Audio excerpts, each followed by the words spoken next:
L'édito politique, donc vous l'avez entendu, Guillaume Bigot. Alors tout en évoquant une amélioration, dit-il, de l'efficacité des politiques de reconduite aux frontières des personnes en situation irrégulière, Emmanuel Macron hier, devant les préfets, a défendu l'idée d'une meilleure répartition des étrangers accueillis par la France, en s'appuyant notamment sur les espaces ruraux qui sont en train, dit-il, de perdre de la population. Que pensez-vous de ce projet, Guillaume Bigot ? D'abord, l'efficacité, c'est sûr. J'ai regardé entre janvier et juillet 2021 pour les reconduites aux frontières.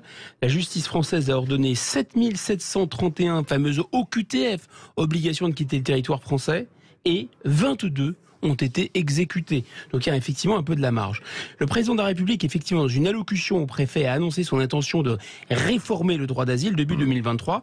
Mais je crois qu'il a surtout, Patrick, ressorti sa vieille ficelle, le précipitateur politique, ficelle de plus en plus grosse, de plus en plus visible, celle du « en même temps ». En résumé, Emmanuel Macron va prendre à bras-le-corps ce problème du droit d'asile et en même temps, il ne va pas du tout le régler. Alors démonstration en 4 en même temps. Première en même temps, le président va traiter dans son projet en même de l'asile et en même temps de l'immigration. Alors que les deux sujets sont disjoints et que le principal problème du droit d'asile, c'est son détournement en filière d'immigration. Ce qui est dû notamment à une définition de plus en plus extensive de ce qu'est un demandeur d'asile. La définition canonique, elle date de 1946. Notre constitution de 46 qui est encore valable et qui dit que un réfugié, quelqu'un qui a le droit d'asile, c'est qu'un combattant pour la liberté. Combattant pour la liberté. Et depuis, la définition est de plus en plus large. Et donc, on admet au droit d'asile, en tout cas à la candidature au droit d'asile, de plus en plus de gens. Ce qui fait que dans les années 80, vous aviez 15 à 20 000 demandeurs d'asile par an. Et en 2019, 170 000. Alors on se dit, bon, le président de la République veut s'attaquer à ce problème, il veut réformer les procédures d'asile, donc pour durcir les conditions. Mais pas du tout. Au contraire, son projet de loi, je le répète, sera relatif à l'immigration, dit-il, donc à l'asile. C'est une précision qui est évidemment à valeur d'aveu. Deuxième en même temps, le président de la République veut réformer nos procédures d'asile parce qu'il les juge inefficaces et en même temps inhumaines. Bon, inefficace est un euphémisme. Ouais. 7 demandeurs d'asile sur 10 sont déboutés, 8 sur 10 restent chez nous. De ce côté-là, c'est très clair. Inhumain, on cherche. Qu'est-ce que la patrie des droits de l'homme fait donc d'inhumain à des faux demandeurs d'asile, ils sont 8 sur 10, qui peuvent se maintenir sur son sol, bénéficier d'une éducation gratuite, de soins gratuits, de logements gratuits, d'aide sociale gratuite?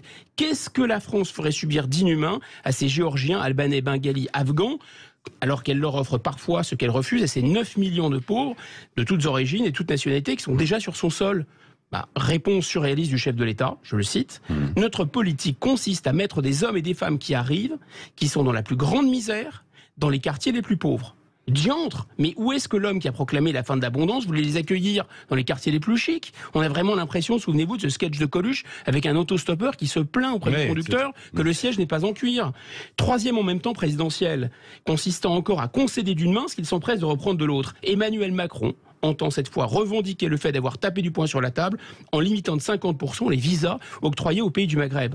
Ça n'a pas duré longtemps. La Tunisie, c'est déjà fini. Et pendant son voyage à Alger, le chef de l'État a obtenu de son homologue qu'il reprenne, c'est vrai, quelques voyous, quelques islamistes, mais en échange de beaucoup plus de visas étudiants avant qu'il ne décide de les restreindre. Donc, un pas en avant, 3 pas en arrière. Évidemment, la France recule. Enfin, quatrième et dernière en même temps, vous le soulignez tout à l'heure, Patrick, pour finir, de nous endormir, vous n'aurez pas moins de réfugiés, donc pas moins de migrants, vous en aurez plus, c'est ce qu'il glisse subrepticement en expliquant qu'il faut, je le cite, intégrer plus vite et beaucoup mieux celles et ceux qui ont même un titre provisoire, donc c'est un aveu, mais en même temps, on aura plus d'immigrés, mais en même temps, il faut mieux les répartir. Ouais. Voilà. Comme l'immigration est une chance pour la France, avec environ un taux d'inactivité qui est 2 fois celui des nationaux, un taux d'échec scolaire qui est 2 fois celui des nationaux, un taux de délinquance qui est le triple de celui des nationaux, alors l'immigration est tellement une chance que le président de la République va en faire profiter tout le pays, y compris les zones rurales. Oui, il n'y a pas de raison que seule la Californie en profite. Vous savez, la Californie française, la Silicon Valley. Oui. Merci Guillaume Bigot.